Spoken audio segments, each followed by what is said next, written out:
The NFL draft is officially in the books, and we now have clarity. We now have certainty of where the incoming rookie class will be playing in 2025. So we are going to bring you our 2025 rookie mock draft to give you our thoughts, our insights, and our analysis on where we are taking these rookies in each of our own rookie drafts. And maybe the best way to discuss all this, fellas, is to actually run a mock draft simulation of our own. So this is a full PPR Superflex rookie mock draft. Cameron, I'll have you take the 101. Ty, we'll go to you for the second pick. I will be the third pick, and we will cycle through in that order for 3 rounds, 36 picks of a rookie draft. I think that's all the context people need. So Cameron, I'll toss it to you. Who are you taking at the 101? Yeah, after the way the draft shook out, I think we got to go against the grain here. We got to get a little exciting, and we're going to go with Ashton Jeanty from the Las Vegas Raiders. Yeah, I don't think it was a question beforehand, and I don't think it's a question now of who should be the 101. It feels pretty clear that's Ashton Jeanty. Maybe you get a Cam Ward here or there, but I don't know about you guys, but it's definitely Jeanty for me. This feels like the pick that shouldn't be based on team need. You take Ashton Jeanty. You take the dude who is a top 10 pick as a running back. You take him in a system that is going to give him a crap ton of touches in the run game. I believe I was reading an article over at Fantasy Pros written by Andrew Erickson. Rookies who are drafted in the first round on average in their rookie season receive 240 touches. It's a lot. So that's very valuable at that point, especially if you're a top 10 draft pick. So Ashton Jeanty, I don't even think we have to debate that one whatsoever. So Ty, I will just come to you right away because this is where I do think you can kind of flex it based on team need. If you need a wide receiver, if you need a running back, if you need a quarterback, who are you going to go with here at the 102 though? I'm personally going to go with Ted McMillan. I think landing in Carolina, a lot of people will think that the Carolina landing spot is not that great. I'm here to tell you that landing with Dave Canales and what is going to be an up-and-coming Carolina offense is one of the better landing spots for Ted McMillan, because the other part of this too, the only competition that we're talking about is Xavier Legette, which I said on the live show, it was kind of a shock to me that he went in the first round just because the talent, the film, all that stuff last year didn't scream first round to me. And then you've got Adam Thielen and Jalen Coker. That's it. So Ted McMillan. I thought you were talking about Ted for a second. I was getting the pick locked in. I'm like, hold on a second. What? Mm-hmm. Why didn't you communicate? This would have been great content beforehand. But Xavier the guy, go on. Sorry, we're not had a moment of panic there. We're not clickbait over here. But again, landing spot with not so great competition, with an offensive mind that knows how to work with a player like this. Like Ted McMillan was getting a lot of Mike Evans comps. Dave Canales was in Tampa Bay with Mike Evans. Again, landing spot is what pushes me to take Ted here. Had Ted landed with, oh gosh, you name maybe any team in the teens, really. Like Denver. Dallas would have been a weird one to me because you got a CeeDee Lamb problem. Not to say that like Ted wouldn't have or like wouldn't get any production or any targets or anything. But going to Carolina, like he is the clear guy there versus Dallas. You're fighting with the CeeDee Lamb and stuff like that. So nothing wrong with going Cam Ward if you need the quarterback. But I think for me, Carolina pushes Tet to the 102. So Cameron, I'll be interesting to hear where you have Tet in your rankings. I had Tet as my 5th player off the board at Superflex. But again, this is like a flat tier of like 5 players to me, 4 players after Ashton Jeanty. Where is he for you? I had him 3 or 4. I go back and forth. Well, again, and I think you could go back and forth because the player I will be taking here with the 3rd pick is going to be the guy I have 2nd overall, is also going to be the other wide receiver in this draft that was taken inside of the top 10, and it is going to end up being Travis Hunter. I am going purely off of evaluation. I am going purely off of situation. That's what this is to me. I'm willing to take a shot on the excitement of Travis Hunter here in a Liam Cohen offense, a team that moved up from 5 to 2 to go get their guy to play alongside Brian Thomas Jr., who, look, phenomenal rookie season. But I think there's plenty of room here for Travis Hunter still to eat and to feast, and for both of them to be fantasy relevant in a multitude of ways. So I'm going to go Travis Hunter here. Where did you two have Travis Hunter? Because I feel like he's the one that's worth having a conversation about. And I'm just kind of like, if I'm going to be, you're either going to be all in on Travis Hunter or you're going to be like, man, it stinks if he falls to me because it's terrifying taking him. And I would rather be wrong trying to be right about Travis Hunter than be wrong rather than trying to like run the risk of not drafting him whatsoever. Yeah, I have him as my 1 and 2 as well for all the reasons you listed. I think he's just an incredibly talented wide receiver. I think he has got a higher floor as a wide receiver than, Ted. Obviously, the floor could drop out if he's playing full-time corner in a year or two, but because of the landing spot, it sounds like, as who put it that way? Was it Rappaport that put it that way, or Schefter, or I don't remember who it was. He's going to major in wide receiver and minor in corner. Daniel Jeremiah. I just was going to name a whole bunch of people, and he was not going to be one of them. We were eventually going to get there. Yes, but I think that's what he's going to do in Jacksonville, and so I love that for fantasy. Yeah. I think even if he's only playing 80% of snaps, those 80% of snaps, it's going to be a priority to get him the ball.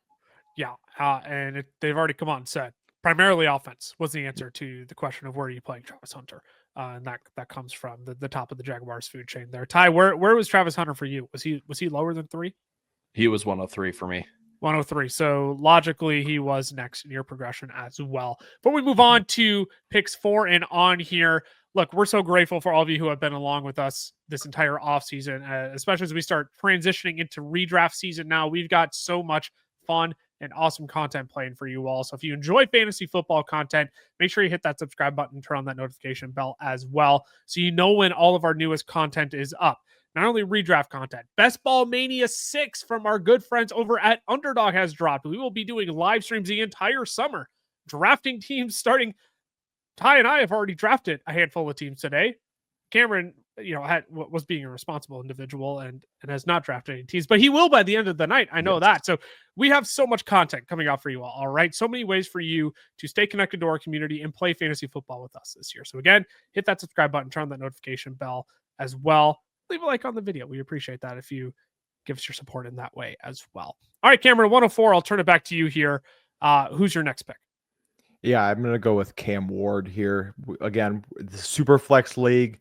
If it's a 1 QB league, you can ignore him till later. But in a Superflex, as the first overall pick, we're talking about guys who, I don't remember the exact, I want to say it's 50 games they average, over the last whatever amount of years, or was the minimum. I don't remember. Shoot, I just completely screwed up that. Don't listen to what I just said. But they play. I'm trying to make up a stat. No. Yes, I heard it on the broadcast, and I was like, "Oh, that's so good." But they are given a longer leash as the first overall pick, is what I'm saying. So you're more than likely going to get at least 4 years of Cam Ward. Even if it's not great. Whereas you're taking one of these quarterbacks, Jackson Dart, you might not see him for a year, and then he might only play a year because he's just later, and it gets worse as you get farther down the draft. But the first overall picks tend to play multiple seasons. I think he's by far the most talented. I think he's the only quarterback in this draft that truly compares to the group that we saw last year. Correct. And if we're being honest, the group we saw last year was all pretty good. Obviously, none of them went to the Tennessee Titans, who have no true weapons, but I think Cam Ward is talented enough in a Superflex league to warrant the 104. A lot of the smartest people in the industry when it comes to evaluating quarterbacks have said Cam Ward is in the JJ McCarthy range. Whether you want to put him ahead of McCarthy, slightly behind McCarthy, whatever you want to do, but that's the range we're looking in. All right. And a lot of people had lesser grades on Bo Nix and Michael Penix last year. Bo Nix turned out to be a smash. And Michael Penix, for the small sample size we got, actually looked pretty good himself. So, yeah, I think sky's the limit here for Cam Ward. With his talent, with his confidence, I think his ability to play in rhythm, which Brian Callahan will value, I absolutely think it should be probably 104. That's where I had him. But, if you're a quarterback needy team at the 102, I don't blame you if you take him ahead of a Ted McMillan, a Travis Hunter, or anybody else you may be considering there. Ty, I'll come to you, 105. Who's next on your board? It's between two guys. I've got these two guys in their tier, right? Like Genty's in his own tier. The next three guys in their tier. These next two guys are in another tier for me. It's between Omarion Hampton and Travion Henderson, the two guys at the top of the sleeper board here. And there was a quote by the Patriots GM after they drafted Travion Henderson where he just flat out said, we see him as a 3-down back. Music to my ears. But I'm going to Omarion Hampton here. Yeah, I think it's the right pick. Because not only do I think that Omarion Hampton landing with the Chargers, you're going to get the immediate production in effect right away. I have my concerns about Travion Henderson being a 3-down back because he was a 3-down back in Ohio State. And that's where he got all of his injury problems. And this year, he had Quinshon Judkins in the backfield as well. So obviously less touches, but way more efficient and way more productive with those touches. I think Travion Henderson, I'm trying to remember if it was one of you, had a comp of Aaron Jones for Travion Henderson. Was it one of you guys? I thought it was you. I think that was you. Maybe yeah, you're the one. That It definitely wasn't me. How about that? I think I saw some Aaron Jones in there, but I don't think that's the comp. Yeah, maybe it was like Tony Pollard and Aaron Jones. Oh, but regardless, if it's one of those two guys that is a pro comp that I had, those guys have made a living off of being on split time, not having the entire backfield. Yes, we just saw Aaron Jones have the entire backfield to himself in Minnesota last year. But that, sure, you can have a year, but that doesn't mean that you are a full-time 3-down back. Omarion Hampton does have that potential in this Chargers offense. So again, the immediate effect and immediate production of Omarion Hampton, plus probably the longevity of Hampton being the guy in that Chargers offense, is what sells me as the 105. Yeah, people are going to be scared off by a 1-year, $5.25 million deal for Najee Harris. And to which I say, that's not enough money for him to be the full-time starter the entire year. I actually have Omarion Hampton as my third player. I had a Genty Hunter Omarion Hampton. So I actually had Hampton 2 spots higher than this. Cam, where's Hampton in your rankings? Right where he is right here. Right where he is. He's here at 5 for you. So yeah, I mean, I love the fit in Greg Roman's offense. I think he absolutely, I agree, has the ability to be a 3-down back for this team. I just don't think it's worth like dropping Hampton much lower than 5 whatsoever. Just because you're like, oh, Najee Harris signed there though. 1 year, $5.25 million. That's not enough for them to be like, yeah, but you know what? Hampton's actually the better running back. So if by like week 4, Hampton's leading Najee Harris in the backfield, I wouldn't be surprised in the slightest. I'll keep it moving. Ty, you already brought up the guy I'm going to be taking here with the 6th overall pick. It is going to be Travion Henderson for exactly the reasons that you named. Ramondre, his contract's fascinating. I know I had made him an undervalued dynasty asset in one of our videos. I did not expect the Patriots to take a running back this high in the draft. I expected them to add somebody else, but did not expect them to go and get Travion Henderson. But Henderson has a little bit of help there this year. If they do want to make him a full-time feature back in future years, I mean, he's a guy you can't keep down on the field in all 3 downs. He's probably the best pass blocking back in this class, the most explosive in the receiving game in this class. You just need to surround Drake May with weapons, and Travion Henderson is someone I am significantly more excited about than a guy like Ramondre Stevenson in this offense. So again, another guy where I don't know if your commitment to Ramondre is long enough in future years based on his dead cap numbers. If you were to cut him in future years, that they don't look at Travion this year and say, you're definitely giving us more juice right now. Why would we not turn to you in week 8 when you're just absolutely out juicing Ramondre, right? So don't be confused. I'm not saying he's taking more. Anyways, Travion Henderson, my pick at the 106. Cam, back to you, 107. Again, the board opens up almost entirely here because after these 6, it's let's have a field day. I think you can go anyway after this pick. Yeah, you really can. And it's really it felt before the draft that this was going to be clear. It felt like this was going to be Tyler Warren. It felt like it. It felt like there was no question. But now Colston Loveland, first tight end off the board, goes to Chicago. Quinshon Judkins was the 3rd running back off the board to Cleveland. So honestly, I'm between those 3, and it really is a toss-up. If I have the 107 here, honestly, what I want to do is trade back to the 109 and just take the balls to me. If I don't have needs at tight end or running back. I think I'm going to go Colston Loveland, though. I don't hate it. I really do. I understand Tyler Warren. I understand the love for Tyler Warren because he really can do it all. Right. I think Tyler Warren has a higher ceiling. But to know the offense that Loveland's going to go in, to know they spent the 10th overall pick on him and Ben Johnson's first pick as a head coach, they're going to have a plan for him, in an offense where you're expecting them to throw the ball a lot. And for me, Cleveland just scares me because they truly could have no quarterback for like the next 5 years. And you're just hoping that Judkins gets disgusting volume. So that's why I lean Loveland with that one. Loveland, the debate between him and Tyler Warren is going to be so fascinating because I think people are just like, oh man, really? Tyler Warren attached to Anthony Richardson and Daniel Jones? They need somebody in that offense to make a play for him. Somebody's got to score fantasy points in the receiving game. So, I get if people are like, well, yeah, Tyler Warren. But I think you're spot on with Colston Loveland being in the better offense, Ben Johnson knowing how to manipulate skillful weapons, how he wants to. I mean, we saw it with Sam Laporta, and now he gets to spend a top 10 pick on a luxury weapon here for his offense. So I think anybody who goes Colston Loveland here, you could even just say better draft capital, better offense, leave it at that. And nobody's going to debate you on that one. So Ty, I'll come to you because you've been a Tyler Warren guy in the entire pre-draft process. Does he fall into the 8th spot here for you, or are you going to look a different direction? Great answer. Is always a great start to an answer. Thank you. We're taking this one real slow. We're wasting the 10-minute shot clock that each team gets during the draft on this one. Right.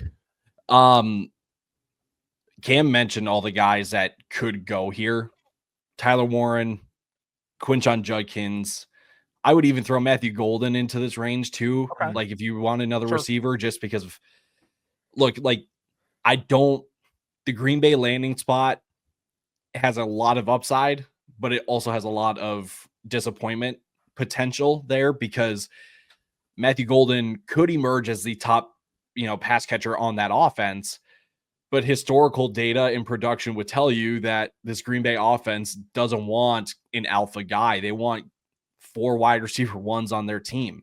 Yeah. So Matthew Golden could get lost in the sauce and lost in the mix a bit in this offense. Quinshon Judkins, then I look to and I'm like, gosh, draft capital is there. The team fit is there as well with Cleveland. And now I'm asking myself, am I too concerned about the team adding Dylan Sampson in the 4th round? You're also a Dylan Sampson guy. That's just it. So because of that, I think I'm going to go Tyler Warren here. Because like we were saying, going to Indy, yes, Josh Downs, nice little piece. Michael Pittman likely on his way out. There's a $5 million dead cap after this year if they just release him. Feels like the Colts are going to do that after they took A.D. Mitchell in last year's draft as well. Tyler Warren has a chance to be number 1, number 2 target getter in this offense. Yes. The big question is just, does the quarterback, does it work out? And I think as long as Shane Steichen is there in Indy, Tyler Warren will be just fine regardless of who the quarterback is. He's a Swiss Army knife. Shane Steichen's going to have a lot of fun scheming up touches for him. He's got creative enough of a mind to make sure Tyler Warren gets the ball in his hands to rack up plenty of yards after the catch. So yeah, I'm perfectly okay with Tyler Warren there. Believe it or not, I do have Quinshon Judkins ahead of both. So when you brought him up at the 107, Cameron, I'm like, all right, someone's with me. But my leaning is Quinshon Judkins over these 2 tight ends, mostly because I think Judkins being the 3rd running back off the board in the early 2nd round is fairly significant. Again, Ty, you brought it up. He fits the scheme of the Cleveland Browns offense. And this is the difference between you and me, Ty, where you're much more of a Dylan Sampson guy. And I'm like, I think the Browns just need more bodies in the backfield. And I have fairly high confidence that Quinshon Judkins will make himself known as the best running back in that backfield of Jerome Ford and Dylan Sampson, who, again, I still have questions of how these Tennessee running backs are translating to the NFL level. Can Kevin Stefanski get creative enough to help Dylan Sampson out? Sure. But when I'm looking at Jerome Ford and Sampson as his 2 backups, I I just think Judkins is the guy in that backfield who's just going to throw a bunch of darts at quarterback that still have a plethora of weapons at their disposal as well. Weapons, if you want Jerry Jeudy, David Njoku, add Harold Fannin. I don't know how they're going to use Harold Fannin, but this offense is very interesting to me. I'm going to take a shot on it because I do think Quinshon Judkins is going to come out as the clear lead back here. Again, upside of like 215 touches this year. That would be my guess. And that's enough to make me consider him ahead of the likes of the tight ends here, where Colston Loveland in a crowded offense, Tyler Warren just not in a very good offense. I don't know where you two land on Judkins. Do you have him? Do you both have him after the tight ends? Because Ty, you do. You talked about Loveland. Cam, do you have him after both of the tight ends too? Yeah, I do. I think could be interesting. I just worry that there's just going to be such a capped upside. Sure. That he's going to kind of feel almost like, I hate you that I use Najee all the time, but kind of like a Najee Harris, after his rookie season it's just so gross on that offense that we're just hoping that he can break 4 yards per carry, because it's just like you don't have to worry about them throwing ever. So no, right. I don't know. I think he'll get the volume, but it's just going to be kind of gross. But yeah, I do have him at the 109. Yeah. Well, and again, and this seems to wrap out yet another range. If you have need at tight end, by the way, like take either the tight ends over Judkins. Don't hear what I'm not saying is that I straight up prefer Judkins to these two. It is if I have a need at running back, I'm going to take Judkins. If I don't really have a need at either spot, I'm okay if you want to take tight end there, or if you flat out have a need at tight end. So again, we have another break. It seems like we're going in stretches of 3 or 4 players here, and that's just how this draft is shaking out. And admittedly, this next year is probably bigger than 3 to 4 players. This next year feels like 5 to 6 players probably. So let's wrap out the first round here, fellas. Cameron, who are you going to take here? So after the draft, I was all gung-ho about Matthew Golden. And honestly, oh no, after the draft, I would have taken Matthew Golden probably ahead of Quinshon Judkins. I would have considered him ahead of the tight ends as well. I'm not saying that him picking 22 is affecting the way that I view him. I knew it. But I have kind of come back to earth, realizing the way that this Green Bay offense has worked. Looking at who Matthew Golden is, I do feel like he needs a true number 1 in this offense to succeed. I don't think Green Bay has it, no matter how much the fans try to tell you. And the Bucs ran 11 personnel 75% of the time last year. So I'm going to take Emeka Egbuka here at the 110. I think I had him behind Tet and Travis Hunter as my 3rd best wide receiver. Yep. I'm going to stick with it. This is an offense that just threw for 4,500 yards and 40 passing touchdowns last year. I understand that Liam Cohen's gone, but Josh Gizzard, which is just a fantastic name, by the way, is their new offensive coordinator, and he was their passing coordinator last year? Passing coordinator, yeah. And so, he's probably going to keep up with the way that this team was running because it worked so well last season. I really like Emeka. I think, Godwin coming off the injury, Mike Evans being 31 years old, he's only going to continue to ascend in this offense, right? We've seen the best of Mike Evans. We've probably seen the best of Chris Godwin. And I still think they're going to be really good the next year or two. But if we're looking dynasty, we're looking longevity, I think Egbuka can make an impact now and can make a big impact down the road. I really don't mind this. I don't, because Emeka's a guy I'm having such a difficult time placing. I had 2 other guys ahead of him. I won't name them because I feel like they'll be coming up here relatively soon. But again, you could make the case. I'm never going to fault somebody for sticking to their eval, because my eval was Tet McMillan, Travis Hunter, and Emeka Egbuka. Or Travis Hunter, Tet McMillan, and Emeka Egbuka. That's what it was for me as well. The landing spot made me shift things around a little bit, but Egbuka was still my wide receiver 4 in rookie drafts. So it's not like he fall relatively far.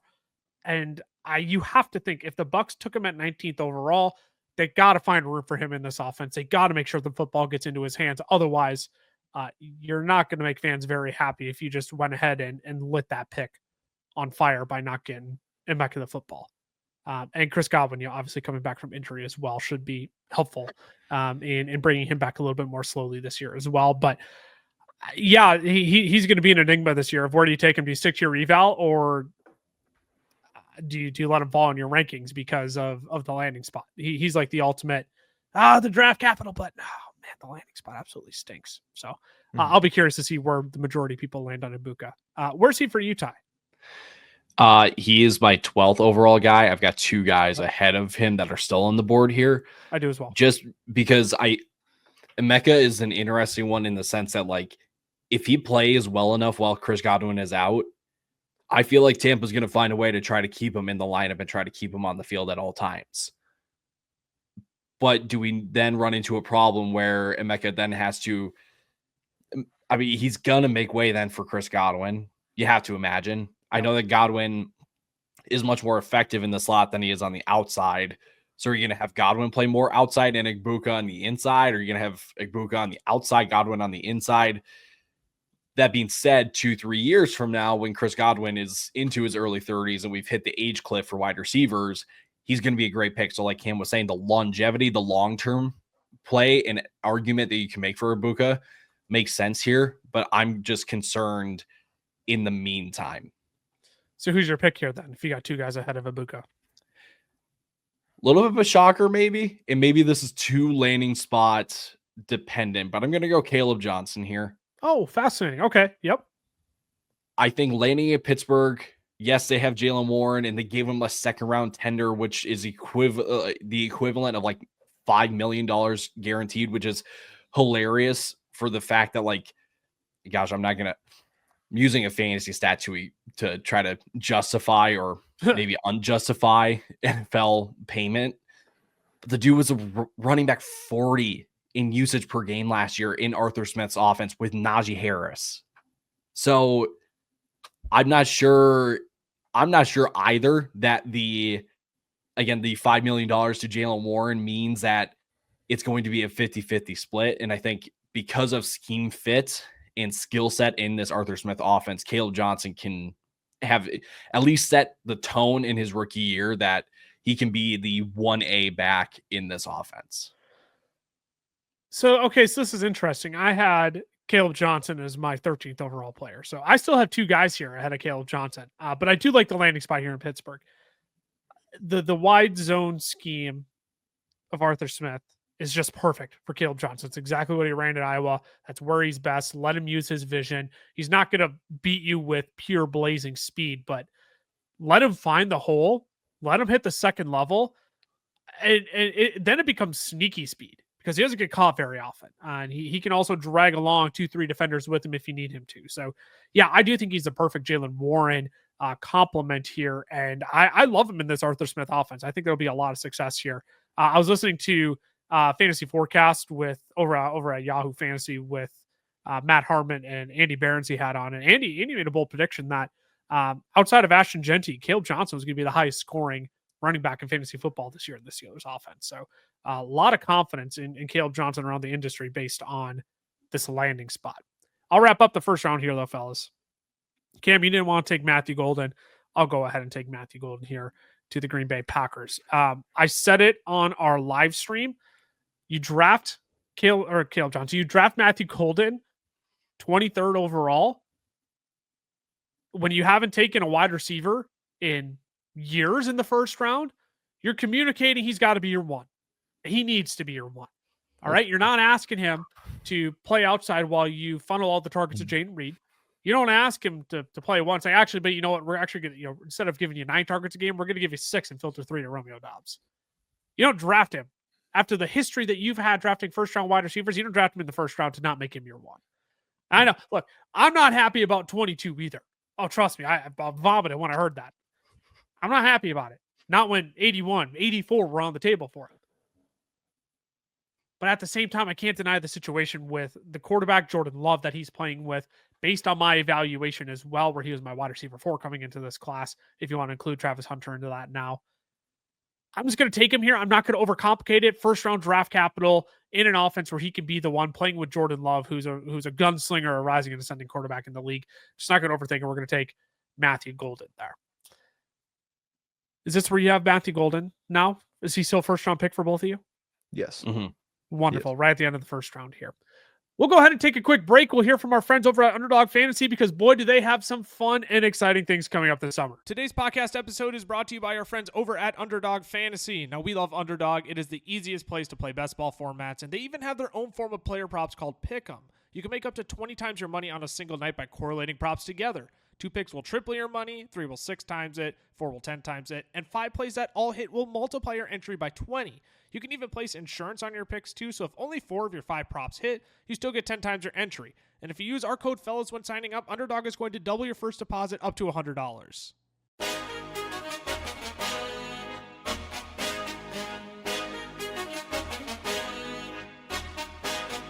Alrighty, we are back. We're going to go ahead and kick off the second and third rounds here. We'll fly through these a little bit more quickly because by the time you get, midway through the second, third round, a lot of times it's just preference and we're not going to debate and pick hairs over a lot of these players. So primarily we want to make sure we get the right players into the top 12 to 15 picks. And from there on out, we'll just kind of go on our preference and keep things moving for you all. And forgive me if you're watching over on YouTube. Forgot to make this a non-snake draft. That's the automatic setting on Sleeper, and I forgot to change that setting. So you're going to have to go with me. Our order is going to snake around the board and not be linear across the board. So Cameron, I'll come to you here, the right side of the board at the 201 here. Who's your pick after Matthew Golden? I really think this is truly where it really starts to open up for me. I'm going to go with Jayden Higgins here. Okay. Iowa State playing opposite of Nico. I think Nico is a good enough wide receiver that it's going to take the pressure off of Higgins playing on the other side. I know they took his teammate, Jaylen Noel, to play in the slot. But I really like Higgins. I like the landing spot with CJ Stroud, right? I don't know. There's not many better young quarterbacks you can pair him with. And obviously, again, he gets to learn from Nico Collins, who's been phenomenal the last couple of seasons. So I like the landing spot. I still think he's very talented. And I think I do think he's going to put up a lot of fantasy points this next couple of seasons. So this is fascinating because they just got a hodgepodge of wide receivers there now. They took both the Iowa State guys, got Jaylen Noel there as well. You've got Christian Kirk, who they signed in free agency. Again, as you mentioned, Nico Collins still there. But I think what you mentioned is important, that Jayden Higgins is going to be the primary guy on the other side of Nico Collins. 2 wide receiver sets is going to be those 2 out on the football field. So I like the draft capital for Jayden Higgins. I really don't mind the landing spot, especially when you bring over Nick Caley from the Los Angeles Rams as well.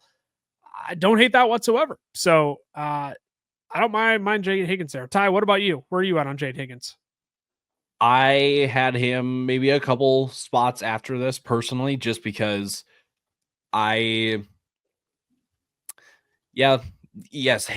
will be on the field in 2 wide receiver sets. We kind of talked about this when the pick happened in our group chat, at least, of this felt like the signal that the team doesn't have faith that Tank Dell is going to be the same player once he comes back. There's a reason I didn't mention Tank Dell in that conglomerate of wide receivers there, because I don't think he plays in 2025. Well, right. But the concern is, or I shouldn't say the concern, the question you just have to ask is, do you feel the same way? Like, because if Tank Dell does come back, then not only with Jaylen Noel still in the picture then, but then you've got Tank Dell to add into the mix for finding targets, because we all know that Nico is going to get his, right? So it's then kind of a 3-headed monster in that receiver room. But if you don't think that Tank Dell is going to be the same player when he comes back in 2026, Jayden Higgins could actually be one of the better values of rookie drafts then. Which, again, in 2026, that's a full year away. He's still going to be working back and potentially working back from so many question marks there with Tank Dell. So yeah, I don't hate the idea of taking Jayden Higgins early second round of your rookie drafts at all. Ty, who's on next on your board? This is RJ Harvey. Yes, it is. Thank you. I don't like supporting Sean Payton players. I don't like supporting Sean Payton himself, but when he sees a guy, like, you kind of have to trust the evaluation of Sean Payton, in the sense that RJ Harvey, with the skill set that he brings of really, really good contact balance, has some absolute breakaway capability. maybe some untapped potential here in the receiving game. And when you look at competition, you're looking at Jaleel McLaughlin and Audric Estime. I have to think that we're going to get a good couple of years of RJ Harvey getting a ton of touches in this Denver offense. Sure, they could bring in another guy maybe in a couple of years in like the 4th round. That's a bigger back that can take some of the early down work off of RJ Harvey. But for the time being, when Sean Payton sees a guy and he gets him, you have to trust that Sean Payton's going to get him involved in the offense. Well, you mentioned draft a 4th round guy in the future. They got Audric Estime 5th round last year, who's going to play more of that in between the tackles, downhill kind of role for them. So like they already have that guy on their roster. You're going to eventually have the ghost of Jaleel McLaughlin there as well. His dead cap this year is like something stupid. It's only like $5 million if they cut him this year, or $5,000. Golly, $5 million. That's not nothing. $5,000 this year if they cut him. That's the only dead cap they take on. Otherwise, it's a full $1 million they owe him. So, I don't know if he's around. I mean, 2nd round draft capital on RJ Harvey, that's the official anointing of like RJ Harvey. Welcome to late 1st round, early 2nd round of rookie drafts, where before you're probably looking at Harvey mid-late 2nd round. That anointment from Sean Payton to take him in the late 2nd round ahead of Caleb Johnson, ahead of a few other guys that we liked as well. Man, that might be all you need to know to get RJ Harvey in the back end of your rookie drafts, the back end of round 1 in your rookie drafts. I'll say this real quick. I got a lot of James Cook vibes when Denver took RJ Harvey, in the sense that like James Cook, not necessarily a guy that a lot of people saw going around 2, but you didn't think that Buffalo was going to get the chance to get James Cook in the 3rd or maybe even 4th round that year. Feels like that's what Denver was thinking with RJ Harvey. Like they had to take him because they like him that much. That's why they took him that high.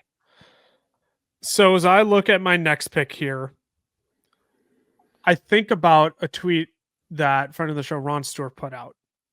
And he brought up the good point of, if you drafted solely based off of a landing spot and not evaluation the last few years, that would have led you to a wide line of conclusions. He brought up like Xavier Worthy being, it was extreme, but being drafted ahead of, like Malik Neighbors, Brock Bowers, right? Where it's like, oh man, these situations aren't that great.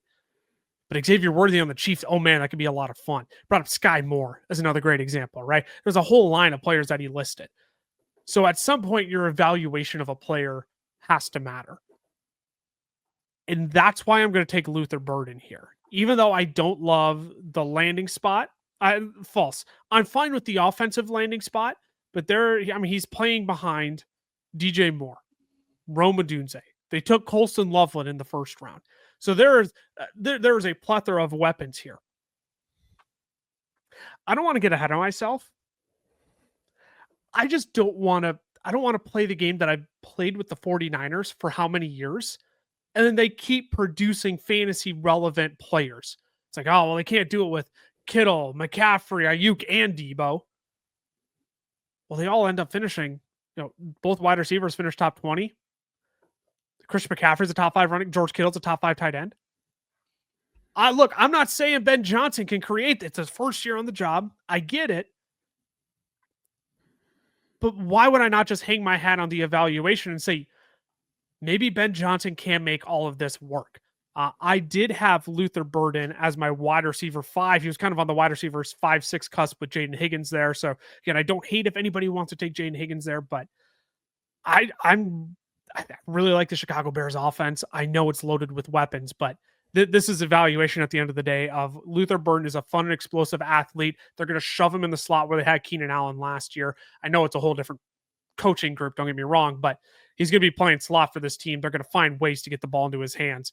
And if Ben Johnson can scheme up touches for a guy like Jameson Williams last year, oh boy, have fun with a guy like Luther Burden, who the comp coming out was Deebo Samuel for a lot of people. So I think Ben Johnson could have a lot of fun here. I don't know where you two kind of hang your hat on Luther Burden, but for me, I can't drop him any further than my evaluation just because of a Bears landing spot that's loaded with weapons when it's actually not a bad offense to be put into.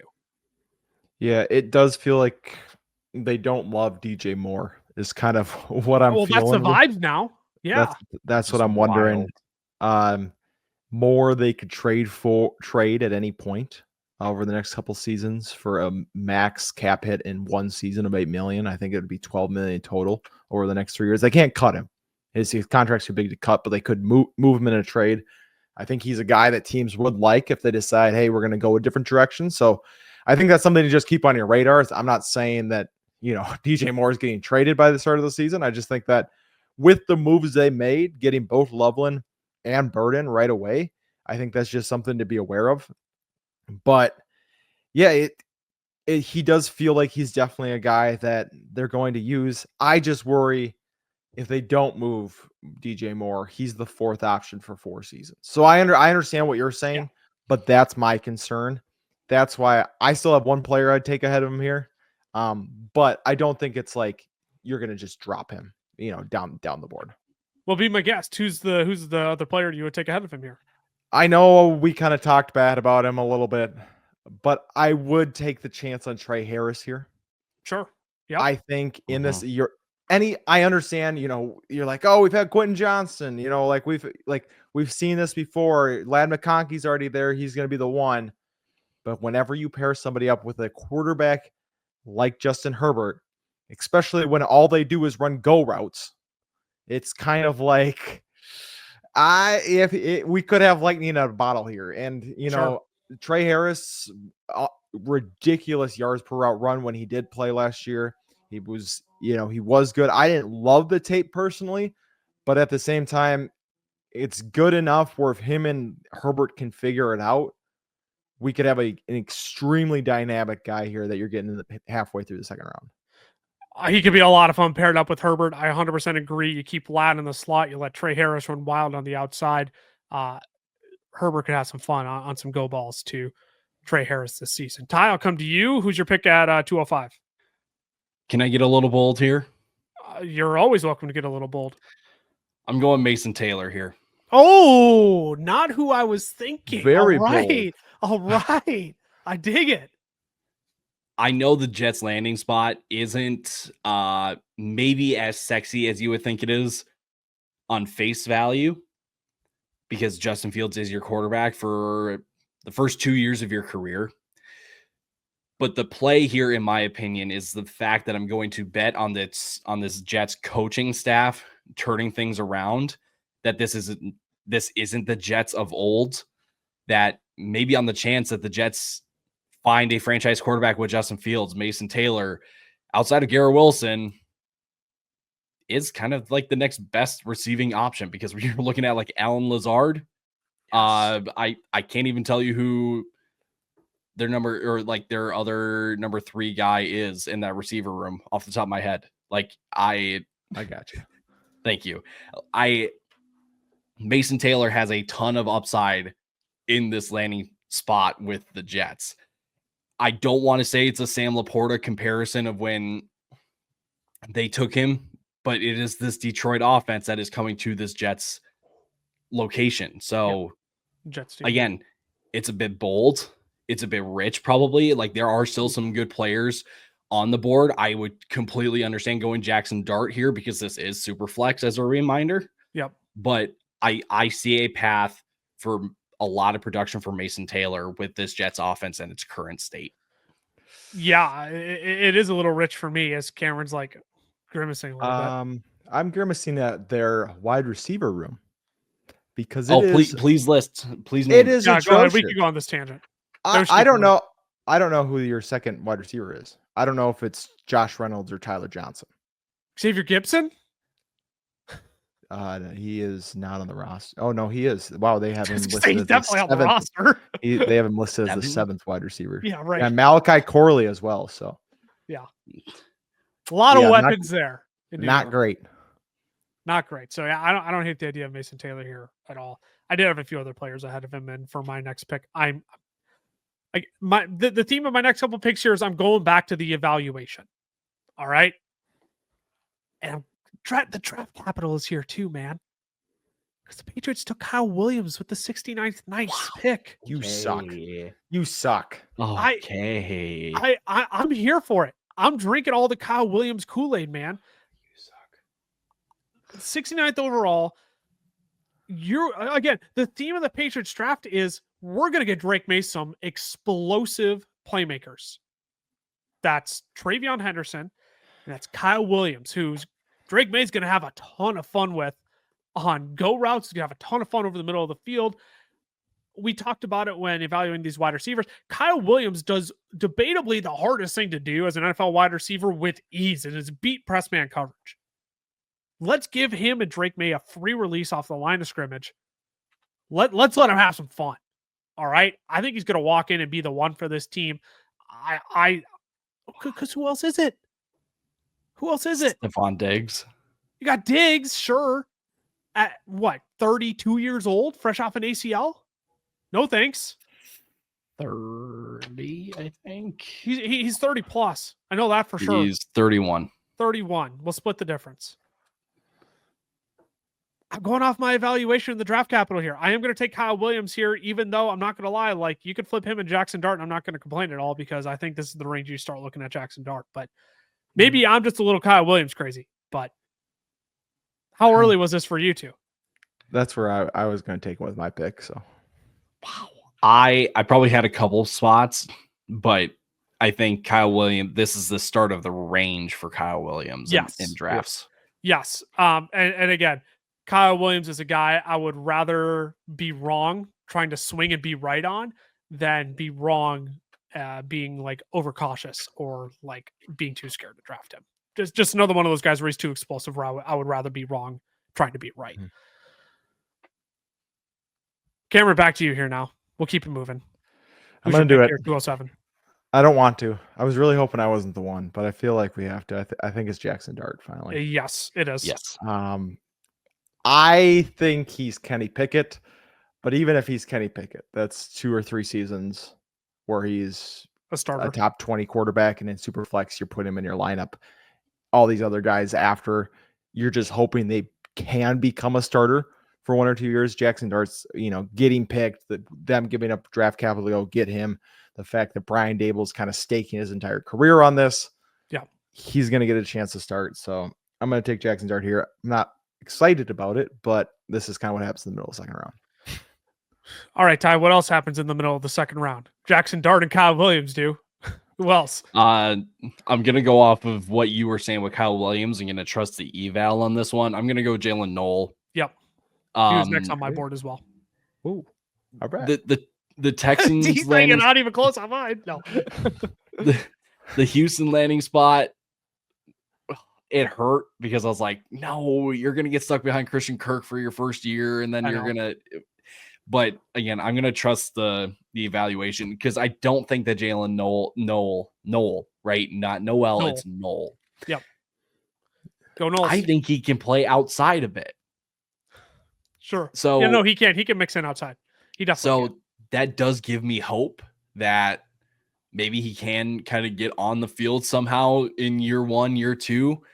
And then once Christian Kirk is gone, he can be kind of that full-time slot guy. And the biggest reason why you will see maybe a Houston guy, maybe why we would kind of rate these Houston receivers higher is because of this offensive coordinator change that's going on in Houston, going from Bobby Slowick to Nick Caley, who was coming over from the LA Rams. They ran 3 wide receiver sets at the second highest rate, and I believe it was over 80% of the time. So these receivers are going to get on the field, which is at least gives them the opportunity to produce then for fantasy. We'll leave it at that because I think Nick Caley will change how this offense functions with a young, talented arm and CJ Stroud at the helm. Look, I'm a broken record. I'm going off my eval. How about Jack Bech here at 2.9? I keep forgetting to set player, then type in Jack Bech. Unreal. I actually like the combo of Bech and Jacoby Myers, who can both mix in and out. My preference would be to have Jack Bech play a power slot, but this last year at LSU, when he had career numbers, collegiate. What did I say? LSU? He said LSU. That's where he started. I was thinking of where he started compared to where he finished at TCU this year. Look, I mean, he set collegiate highs in yards, receptions, etc. while on the perimeter. He was not playing slot, even though that's where my preference would be based on his film. either way, you can mix him and Jacoby inside and out. You can have a lot of fun with the formations. Obviously, Brock Bowers is going to be playing on the inside. You got Ashton Genty here at the running back position now as well. I think this is just like a fun offense that's managed to like kind of quietly upgrade across the board. This obviously with Ashton Genty you upgrade, but I think Jack Bech is a big upgrade at wide receiver too. Geno Smith obviously an upgrade at quarterback. This is an offense I think would be a bit of fun, and I think Jack Bech is going to have a sustainable role in the NFL. I'm not promising you he's going to be a top 25 guy, but you know what? We've seen Jacoby Myers sneak right around that mark, and I'm not saying that's out of the realm of possibility for Jack Bech either. Considering these two, I think actually complement each other in terms of being moved around the formation really well. So Jack Bech there at 209 will be my pick. Cameron, to you, 210. Yeah, I'm between two guys, and I'm going to go with the fun one. I'm going to go Cam Scattaboo here. Yeah. I understand it sucks. It does suck that he wasn't a day 2 pick, right? I mean, I understand he was like beginning of the 4th, so you could maybe say he's practically a day 2 pick, but it does suck that we didn't get that draft capital. It's like my late second. It's like my early second is actually a late Exactly. It's all about perspective. But to go to New York, right? Tyrone Tracy was a nice little player, but it's just he does have an opportunity to fight for at least a role, maybe a starting job, depending on how things shake out there. Who knows how they're going to look? Who knows, So, and in the second round, it's kind of like that's especially for running backs. You're just looking for players who have a shot at a decent role. And I think Scattaboo definitely has that. And he's, if anything, a great compliment to Tyrone Tracy. Yes. So this definitely hurts Tyrone Tracy's value. But Cam Scattaboo is a guy who can also catch the football. He's going to run through like a brick wall, like a wrecking ball through a brick wall. That's what Cam Scattaboo does. So I think it'll be fun in this New York Giants offense. If he ends up outshining Tyrone Tracy, I think there's a good chance of that. Cam Scattaboo, it's not a difficult path for him to get a good amount of touches either. So I know Tyrone Tracy was fun last year, but this is what we were all saying. He could have just ended up being Dameon Pierce. Now they might just have 2 of them, ironically. Vince Scattaboo and Tracy based on the draft capital, but I digress. We'll keep it moving to you at 211, Ty. I'm going to try to guess the second player that Cam was thinking about here before he took Scattaboo. Is it Bechel Tootin? It was not actually. But interesting. Tootin would have been the 3rd. So you were like, interesting. Tootin's a second round pick for me. Interesting. Because this is Tootin for me. Oh, it is. It is. Oh, wow. We were saying before we started here that the Tootin fit with Jacksonville seems to be a bit of a weird one, knowing that Liam Cohen ran a lot more man and a lot more gap than he did zone, and Tootin was a better zone runner than he was at running gap. But the fact that they purposely like sought him out and wanted to take him to add to this team, you add in the fact too that Travis Etienne is on the last year of his deal, likely to either get dealt at the trade deadline or not return once the season ends. You're looking then at a Tank Bigsby and Bechel Tootin backfield. I'm going to take the chance on the big explosive plays because when I look at the board and who's left, I don't really know who else can give me that. Probably outside of Jalen Milroe, and we got to wait at least 3 years for Jalen Milroe. Maybe 2, depending on how Sam Darnold does. We'll see. Fans could get up in arms in a hurry and say, hey, let's see what we got with this kid. I'm not going to lie. I had Tootin much lower than this. Ooh. I get it. I get attacking ambiguity. I got a lot of questions about his fit here, though. I don't know if I'm ready to make that pick here at the late second round. I get if other people want to. I don't fault anybody for it, but me personally, in a super flex, I think I'd rather throw darts elsewhere. Like with my next pick, you two are going to have fun with this because I bet where you have this player is where I have Tootin. How about Terrence Ferguson? Tight end, my other player, the Los Angeles Rams. That was your other one. Yep. Interesting. Yeah, I'm going Terrence Ferguson here. Ty's like I don't get this one. Terrence Ferguson, phenomenal draft capital. Second round, Rams traded back to 46, getting Atlanta's first round pick in 2026 as well. That's what they used on Terrence Ferguson. Heard they were potentially tinkering around with going up to 14 to get Tyler Warren. Sound familiar? So last year, where they tinkered around to go and try and get Brock Bowers at pick 13. I'm just saying, if Sean McVay is going to use a premium pick in this draft, premium day 2 pick at the tight end position in this offense with no more Cooper Kupp, I'm just saying Terrence Ferguson, not much resistance here with Tyler Higbee. I think Terrence Ferguson might carve himself out a decent little role. I'm not looking forward to it like in year 1. I'm not going to say it's all going to click together, but when we're looking at the difference between Terrence Ferguson and Mason Taylor, both round 2 draft capital, Terrence Ferguson is in the better offense than the New York Jets. I'm willing to throw a dart here into the second round and say, hey, you know what? If I'm in need at tight end, why not take a swing at debatably the best functioning offense in the NFL in the Los Angeles Rams and see what comes of it? So that's my case on Terrence Ferguson. And Ty, I'll open it up to you because your initial response was interesting. That's Ty's way of saying you suck. That's all right. That's his way to me of saying like, yeah. Not for me, but okay. Yeah, that's exactly it. Not for me, but that's okay. You're just wrong, but that's okay. Right. I forgot that part. Yeah. Yeah, Ferguson's an interesting one just because I don't think that he's the traditional kind of inline tight end. Yeah. And I think that there's a lot of developing that needs to happen in his game. Now, the path is pretty straightforward for Ferguson because there's Tyler Higbee's contract is up after this year. They have an out in Kobe Parkinson's contract after this year. So we could be looking at the tight end 1 of 2026 of the LA Rams with Terrence Ferguson. I just think there needs to be a lot that needs to be developed and put together in year 1. And what's to say that like Terrence Ferguson is going to be like a true target in this offense? Well, when you got Puka and Devontae there. Yeah. I mean, that's a risky run here. Absolutely. So I see the upside. I also just see the downside, and the downside just screams more to me than the upside. We'll see. And that's how I see Tootin. You got ETN and you got Bigsby and you got Tootin now. None of them scream alpha to me. So what am I getting? But you don't wait. Undersized Bachel Tootin doesn't undersized speedster only knows how to run one offense. Straight line to the outside.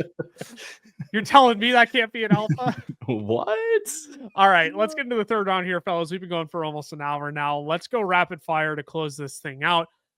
Give me your pick. Give me your 1 to 2 sentence reasoning, and we'll keep it moving through this third round here for the people. So Cameron, at the 301, who are you taking?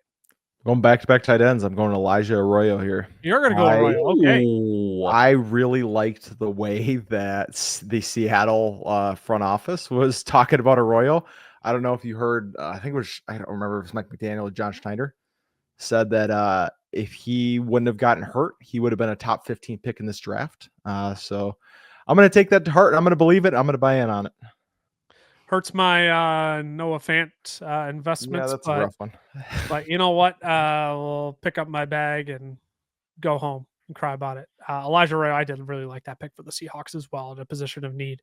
Barring the injury. Could have been significantly higher. So that's high praise for Elijah Arroyo. Ty, 302. Who's it for you? Superflex would say that this should be Tyler Shough, but I'm going to go Pat Bryant here. Okay. Yep. Draft capital in a receiver room that I think Sean Payton has just kind of had to make use out of instead of actually having his guys. And Pat Bryant, really, really, really underrated receiver in this draft class. I think he can find himself in a nice role. He can definitely take over for Devon Vele. He can definitely take over for Marvin Mims. Maybe then the long-term replacement for Cortland Sutton. We'll see. But I'm going to take the upside of Pat Bryant. Yep. I'm good with Pat Bryant there. And another Sean Payton handpicked guy, like you said.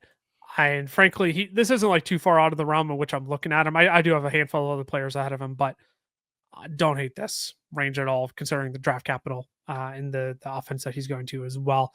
You mentioned Superflex will say this is Tyler Shough. It is Tyler Shough for me here. I'm going to stop the slide. I mean, they take him at pick 40, right? Derek Carr questionable with a shoulder injury now coming into the year. Basically, he wants out, right? That's let's read in between the lines. And the lines are pretty freaking big here. It's actually, that font is probably bigger than the actual font that's on the paper, right?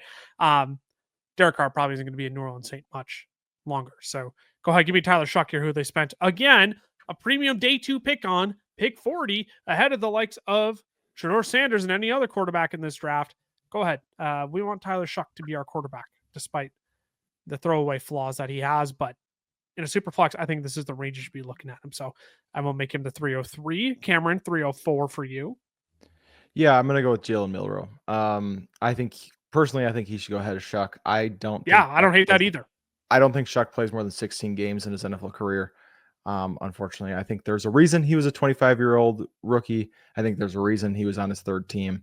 And I think that this Kellen Moore might have screwed up his coaching career by taking Tyler Shuck here. I'm just gonna say it out as I like the upside of Jalen Milroe, though. Obviously, it's a long-term play. If you need roster spots really badly, do not take Jalen Milroe because he will be clogging up a bench spot for 2 years.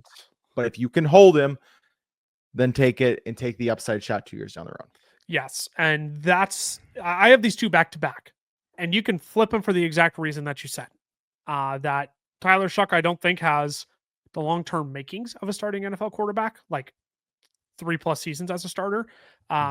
But yet for Jalen Milroe, you got to wait 3 years before he's actually potentially the full-time starter. And we don't know if it'll be a 2, 3, 4 future career starter at that point either. So you're holding out on an investment, but you should only take me if you have the space. 100% agree. Ty, 305. I'm going to trust my eval. I'm going to go Dylan Sampson here. Yep. He's next on my board. It stinks that he's going to be in the backfield with Quinshon Judkins, but I'm going to trust that he can find a way out. I'm going to trust that Stefanski can get the most out of him. I know that he may not have great production or really much playing time in year one because this team still does have Jerome Ford. But I'm going to trust that Dylan Sampson is the long-term Jerome Ford replacement and again, can find himself as a 1B at his highest. And maybe he's then a change of pace, kind of passing down guy, which gives him some receiving upside. Yeah. I even had Dylan Sampson not ahead of, this is where I had him. Sorry. I considered putting him ahead of Tyler Shuck and Milroe. I'm like, I just don't know if I can do that because I don't know how confident I am that he'll play a fantasy relevant role more than those two at the quarterback position, which is, obviously premium and super flex.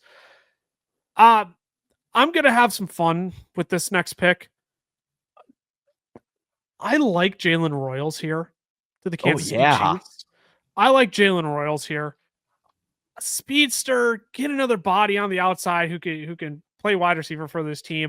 I know you got Rashee Rice coming back this year. I know you got Xavier Worthy still there. This team could use a better wide receiver than Justin Watson, though, and Sky Moore. Travis Kelce close to retirement. It's going to end up being Noah Gray if they don't fix the tight end position after Kelce.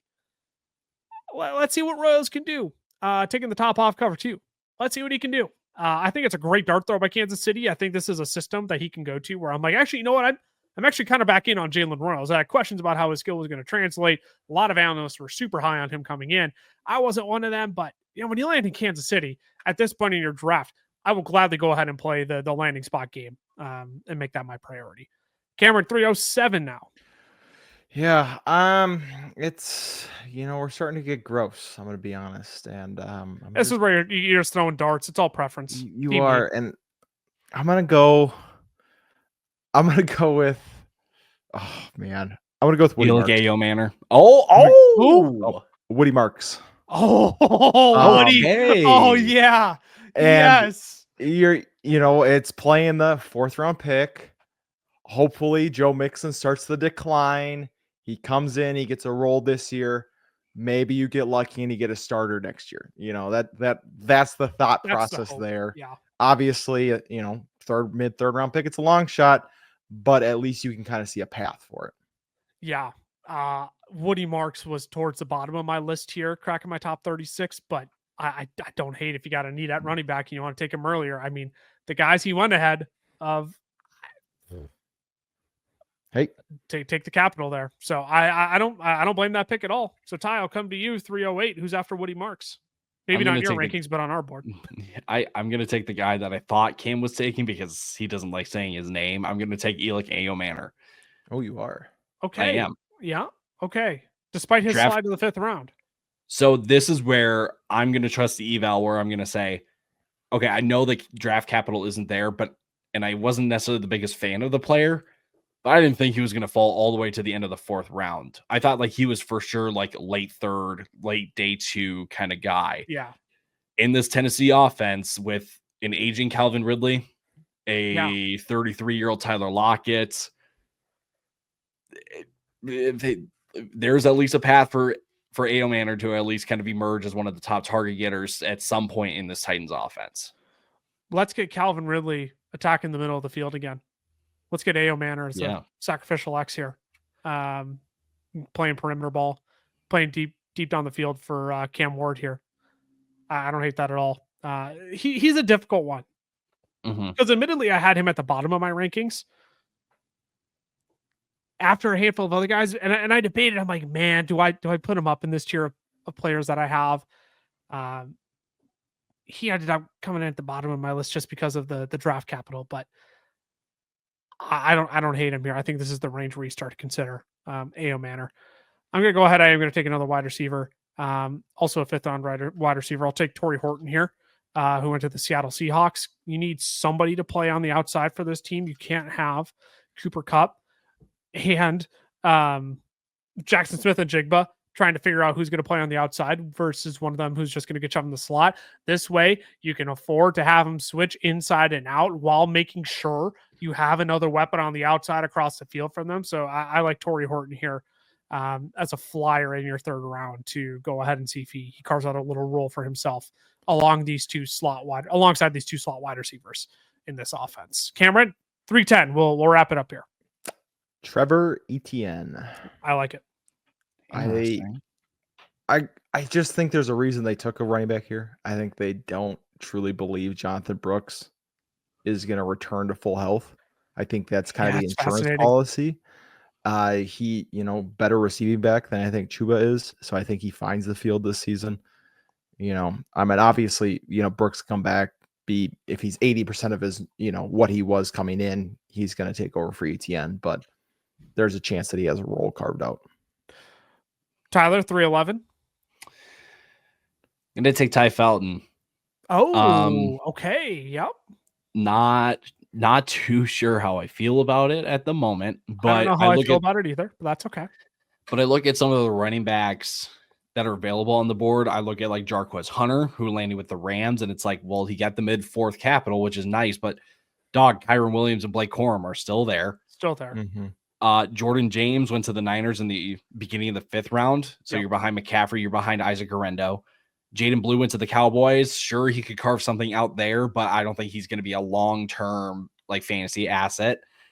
DJ Giddens to the Colts. You're behind Jonathan Taylor for your career. Have fun with that one. Ollie Gordon. I think a lot of people will be like, dog, he's the biggest guy in that Miami backfield. He ain't fast. And that's their offense. So I look at Ty Felton and I'm like, at least of the receivers, I'm like, he can be the number 3 on this Vikings offense. And this Vikings offense has been pretty good. He may not offer a whole lot. He may not be like a fantasy starter at some point in his career, but maybe there's some contingent upside at some point that maybe Jordan Addison has to get moved or whatever it may be. I'm going to go Ty Felton. So this last pick for me is not based off of eval. Similar to Ty Felton, this is about draft capital, kind of the landing spot. I'm going to be the guy who takes Isaac Tesla here. Oh, when Detroit takes him in the 3rd, man, that means something. Early third. That means something. And move multiple 3rds to go get him. That means something. What it means, I don't know. But what it means is that I should probably take him ahead of the other guys on my list. Ahead of Jordan James, you could debate. Maybe. Ahead of Jayden Blue. I have him ahead of Woody Marks. A.O. Manor in the 5th. I know he ended up in Tennessee, but like I had Tesla ahead of A.O. Manor. I don't know what Detroit's thinking, taking him in the 3rd. That was not my eval at all. The Khalif Raymond replacement. Look, I don't know what it means, okay? But if he's taken in the 3rd round of the NFL draft by one of the most competent offenses in the NFL, it's probably not a bad bet to make in the third round of your rookie drafts either. So that's where I'm at on Isaac Tesla. And we'll leave it at that. Final thoughts you all want to add before we wrap it up here? 3 rounds took quite a bit to talk through, obviously, but hopefully this gives people an idea of the way in which we're processing all these rookies. Yeah, I think it really should show that you shouldn't be trading blindly for picks necessarily, unless you know they're going to fall within a certain range, because the tiers drop off so much. So you need to be trading with that in mind. Like if you're in a super flex and you're trading for, like back end second, you got to realize most of these guys that we see with high end upside are going to be gone. If you're trading for the 112, you got to realize you're probably not going to get the guys that we see in these higher tiers. So just realizing that if you are trading blindly, know the range of players that's going to be there, because more than likely they're going to fall, especially in the beginning, in these same tiers in most drafts. And I think that's important, because I've heard of some other drafts where even non-super flex, where it's like quarterbacks are going top 10 picks. And I'm like, hold on, what? Producer Jackson telling us about it. Giving us the inside scoop on one of his leagues, right? So obviously it's very dependent on your league, but our goal hopefully was to give you 3 different thought processes of what's going into our rookie draft strategy, what it might look like in yours, and how we're kind of splitting hairs between all these players. So again, if you want more fantasy football content all season long, we're starting to turn the corner back into redraft season. So make sure you're along for that ride. We got best ball summer coming for you as well. We'll be live drafting teams every Wednesday evening. Hit that subscribe button, turn on that notification bell as well, so you know when our newest content is up, so you know when we go live, so you can come hang out with us while we prepare for the 2025 fantasy football season. You can follow our socials as well. FF Fellas on Twitter, the FF Fellas on Instagram, Fantasy Football Fellas on Facebook and TikTok. I am at Lucas Wenzel on X, Cam Law, FFF for Cameron, Tyler_Plath for Ty. We'll see y'all later this week. We're going to talk about 6 of our favorite rookies that you must have to insert the all caps word that you see in every title of YouTube videos. 6 rookies we absolutely love, and we think you should be drafting everywhere this year. We'll have that video coming for you later this week. Till then, stay safe, stay healthy. Deuces. Deuces.